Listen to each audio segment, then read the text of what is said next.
শবে বরাতে বাজি ফোটানো নিয়ে বড় নির্দেশ দিয়েছে কলকাতা হাইকোর্ট। কি রয়েছে সেই নির্দেশে এই ভিডিওতে আপনাদের বিস্তারিতভাবে জানিয়ে দেব। অবশ্যই ভিডিওটি শেষ পর্যন্ত দেখবেন। তার আগে আপনাদের কাছে ছোট্ট একটি রিকোয়েস্ট করছি, আপনি যদি আমাদের এই চ্যানেলটিকে এখনও পর্যন্ত সাবস্ক্রাইব করে না থাকেন তবে এইরকমই নতুন নতুন ভিডিও সবার আগে দেখার জন্য অবশ্যই সাবস্ক্রাইব করে নেবেন।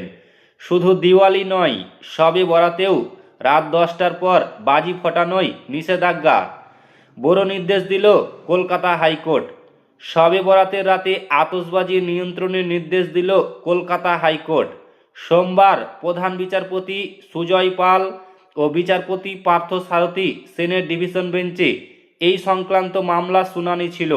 সেখানে আদালতের স্পষ্ট নির্দেশ, শবে বরাতের রাত 10টা থেকে ভোর 6টা পর্যন্ত কোনো আতশবাজি ফাটানো যাবে না।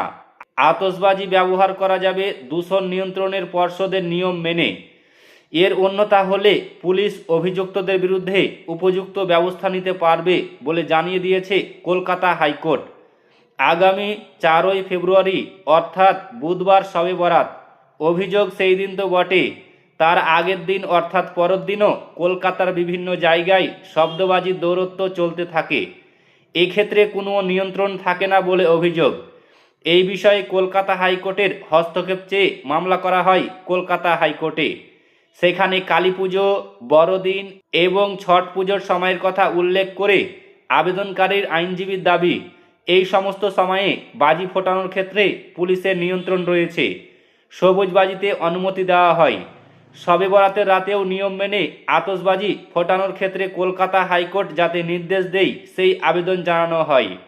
দীর্ঘ শুনানি শেষে প্রধান বিচারপতি সুজয় পাল ও বিচারপতি পার্থ সারথী সেনের ডিভিশন বেঞ্চ শবে বরাতের রাতে আতশবাজি নিয়ন্ত্রণের নির্দেশ দেয়। তো ফ্রেন্ডস, কলকাতার হাইকোর্টের এই নির্দেশকে আপনি কিভাবে দেখেন অবশ্যই কমেন্ট বক্সে কমেন্ট করে জানাবেন। আর ভিডিওটি ভালো লাগলে অতি অবশ্যই লাইক করবেন, শেয়ার করবেন এবং চ্যানেলটিকে সাবস্ক্রাইব করবেন।